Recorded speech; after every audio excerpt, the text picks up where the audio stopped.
तो लगातार देश में भी इसको लेकर गुस्सा है। वहीं ईज माई ट्रिप ने सस्पेंड की है सारी बुकिंग। मालदीव की सारी फ्लाइट्स को सस्पेंड कर दिया है।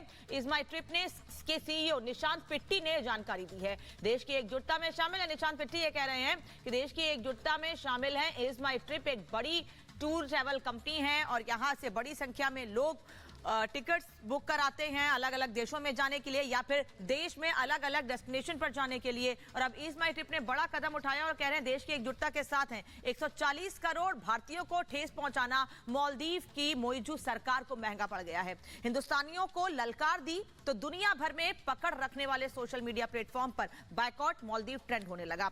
चौतरफा गिरी मालदीव सरकार ने घुटने टेक दिए हैं। इस रिपोर्ट को देखिए और समझिए कि कैसे केवल देश से ही नहीं बल्कि भारत से ही नहीं बल्कि मालदीव के भीतर से ही इस पर आवाज उठ रही है। और वहां के मंत्री भी कह रहे हैं, विपक्ष के नेता भी कह रहे हैं कि भारत हमारा मित्र देश है, ऐसे बयान बर्दाश्त नहीं किए जाएंगे।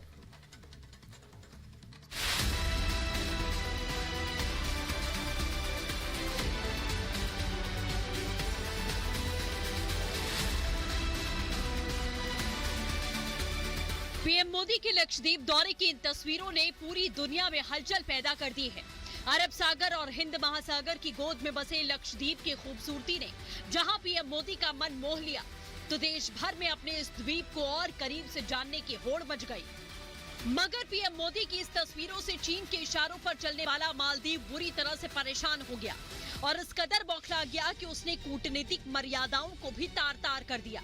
मगर अब भारतीयों ने जिनपिंग के जूनियर मोहम्मद मोइजू को ऐसा मुंहतोड़ जवाब दिया है जिससे उनकी सारी हेकड़ी निकल गई है और होश ठिकाने आ गए।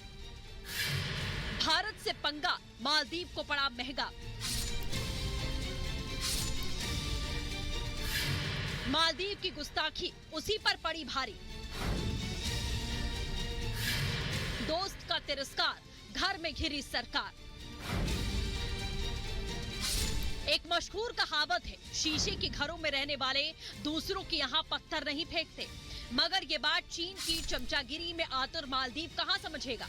दुर्भाग्य से वही मालदीव जहाँ बीते साल सत्ता परिवर्तन के बाद से सत्ता की चाबी चीनी पैरोकारों के हाथ में चली गई, जो अब भारत विरोध के एजेंडे में इतने आगे निकल गए कि पिछली वो बातें भी भुला दी। जब 2014 में भारत ने मालदीव को पानी भेजकर प्यास बुझाई थी, तो कोरोना काल में जीवनदायिनी मेड इन इंडिया मुफ्त वैक्सीन दी, या फिर 1988 में मालदीव की संप्रभुता पर मंडरा रहे खतरे के बीच में भारतीय सेना ने तत्कालीन राष्ट्रपति की रक्षा की थी। मगर मालदीव में जब से चीनी प्रेमी मोहम्मद मोइजू ने बागडोर संभाली है, तब से उन्होंने अपने सबसे भरोसेमंद पड़ोसी के हाथ खींचकर चीन का लाल झंडा थाम लिया है। मगर अब उसके 3 मंत्री मरियम शियोना, मालशा शरीफ और महजूम माजद ने भारत से नफरत का ऐसा इजहार किया जिसने सभी हदें पार कर दी। उन्होंने न सिर्फ पीएम मोदी